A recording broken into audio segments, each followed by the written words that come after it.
يا مساء الورد والفل والياسمين، ازيكم عاملين ايه؟ يا رب تكونوا بخير وفي احسن حال. النهارده الفيديو بتاعنا خفيف وظريف كده على القلب، ما فيهوش افتكاسات ولا اي حاجه. هنعمل يا ستي القلقاس اللي احنا فرزناه في رمضان، وهعمل جنبه كده فراخ وبس كده، وتبارك الله فيما رزق. هنخش بقى على الفيديو بتاعنا ونصلي على سيدنا محمد واوريكم طريقة القلقاس المتفرز عاملة ازاي، هتفرقيها عن بره. جبت بصلاية وحطيت عليها شوية ملح وشوية فلفل اسود وشوية قرفة، وهبتدي ان انا ادعكم كده مع بعض كويس جدا. وبعد كده هبتدي بقى، انت جايبه وراك، جايبه فراخ، جايبه اللي جايباه يعني. بصوا دي فراخ انا كنت عاملاها في اول رمضان والفيديو منزلش. فلما انا جبت وراك، طبعا انا بعملها برضو بنفس الطريقه، فحبيت ان انا اوريكم الطريقه بتتعمل ازاي. انا بفضل كده احط البصل من جوه ومن بره وفي اللحم وكل حاجه تمام. وبعد كده ببتدي ان انا ايه، احطها في الشوربه. طبعا بسيبها شويه قبل لما الشوربه بتاعتي بتسخن او بتغلي، وبعد كده بقى بنبتدي ان احنا نحطها في الشوربه تمام. بس وهبتدي بقى اللي انا زي ما قلت لكم كده، استنى بقى الشوربه لما تغلي وهحطها. اهم حاجه بس ان انت ايه، جايبه فراخ، جايبه وراك، جايبه اي حاجه تعملي كده. بصي دي الشوربه، ده البصل الصغنن ده اسمه بصل قرمه.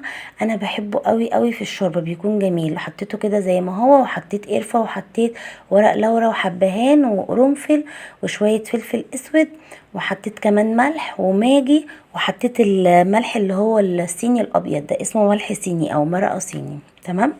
خلاص يا ستي اهو هحطه، وهبتدي بقى اول ما الشوربه تبتدي تغلي كده، هبتدي ان انا ايه، انزل بالفراخ بتاعتي او الوراك ايا كانت يعني. هنحطها بقى كده، وبعد ما هتستوي انا بعمل القلقاس بشوربة الفراخ عادي، في ناس بتعمله بشوربة اللحمة.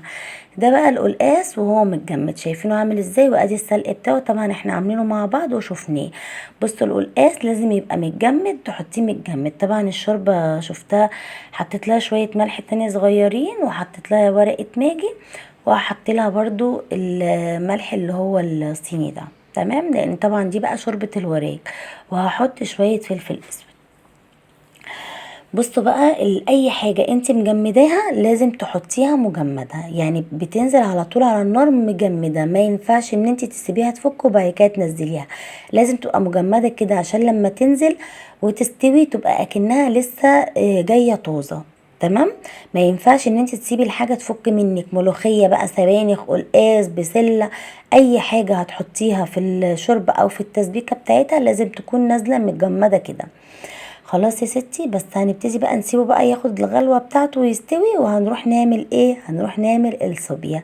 ده كيس اسمه الصوبيا دي اسمها عمان، حلوة جدا، بس عايزة اقول لكم كمان السايب منها احلى.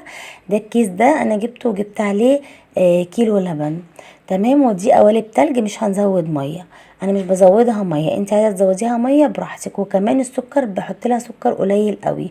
والصوبيا السايبه بيكون اصلا هي عليها سكر بودر، بتبقى جميله جدا جدا. برضو بيبقى اسمها صوبية عمان، يعني هتقولي للعطار انا عايزه صوبيا عمان بس اللي هي السايبه. ما لقيتيش بتجيبي الاكياس دي برضو كويسه. حطيتها بقى كده، وحطيت عليها التلج، وحطيت اللبن، كيلو لبن طبعا غليينه وبرد. وهبتدي بقى اسيبها ان هي ايه، اضربها كده في الخلاط، واحط لها شويه سكر واخلطها في الخلاط تاني. وبس كده اهي، بعد لما خلصت بتعمل فوم كده فوق الوش، بتبقى حلوه قوي قوي. هفضيها بقى واحطها في التلاجة تسقع براحتها لحد الفطار تمام. هبتدي بقى دلوقتي ان انا اعمل السلق. هعمل الاول الفراخ، احطها بس في الفرن الاول عشان ايه، تتعمل براحتها، وبعد كده هعمل بقى السلق بتاع القلقاس.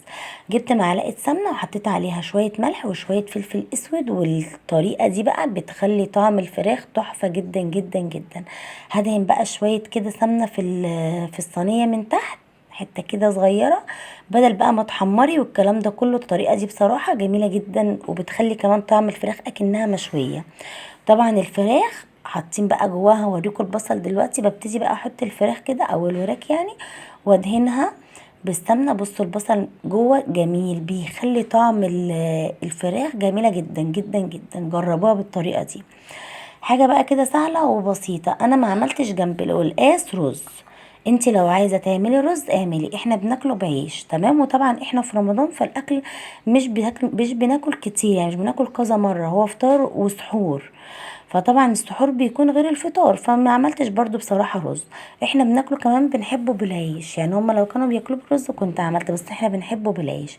حطيت بقى ايه السمنه كده، دهنت الفراخ من تحت ومن فوق، وحطيتها بقى في الفرن، ولعت عليها من تحت شويه، وبعدين ولعت عليها الشوايه.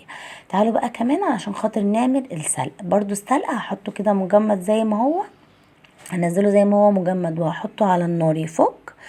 واول ما يبتدي يفك بقى هوريكم. بص الحله بتاعت القلقاس اهي، وادي حله السلق، بس انا بدلت طبعا الاماكن. واول ما ابتدى يفك اهو حطيت ايه السمنه. تمام. بصوا عايزه اقول لكم، شايفين لونه عامل ازاي؟ اكني لسه جايباه، جميل جدا جدا جدا. هبتدي بقى ان انا اقلب فيه كده لحد ما يدبل خالص معايا. واول ما احس ان هو ابتدى يدبل وابتدى ينشف كده، هبتدي احط بقى معلقه التوم الكبيره الحلوه دي، وهبتدي ان انا اقلب برضو لحد ما احس ان السلق نفسه ابتدى ينشف خالص خالص، ما بقتش فيها الا السمنه بس، لازم كده.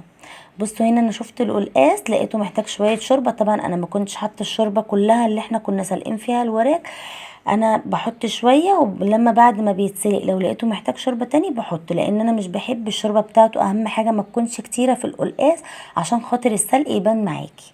تمام. لازم الشوربه تكون مغطيه يا دوبك القلقاس زي ما انتوا شايفين كده. انا كده زودت كمان شويه شوربه. بس كده خلاص. هبتدي بقى ان انا اسمي كده بسم الله، سمي بسم الله، وابتدي ايه، حطي السلق كده على الشوربه على السلقه، او السلقه على الشوربه، يعني زي ما يكون. وهتبتدي بقى ان انت ايه، تغرفي بقى، ياخد بس غلوه وتغرفي. ودي بقى كانت الصوبيا اهي. بصوا شايفينها عامله ازاي، جميله جدا جدا، وطعمها خرافه بجد، حلوه قوي. ممكن كمان تحطي لها رشه فانيليا بتديها كمان طعم حلو. هبتدي بقى ان انا صبيتها كده، وطبعا غرفنا القلقاس. وهوريكم برضو الفراخ دلوقتي شكلها عامل ازاي، جميلة جميلة جميلة. بصوا اللهم صل على سيدنا محمد، لون القلقاس تحفة. والفراخ بصوا شكلها عامل ازاي، حلوة قوي قوي. وطبعا حطيت فلفل من اللي احنا مخللينه مع الزيتون. بس يا ستي، وده كان الفيديو بتاعنا، فيديو ظريف وخفيف ولطيف. يا رب يكون الفيديو عجبكم، ما كنتش طولت عليكم. ولو عجبكم الفيديو لايك وشير وسبسكرايب لقناتي على اليوتيوب. ودي فوانيس ادهم وكوكا، واقول لكم السلام عليكم ورحمة الله وبركاته.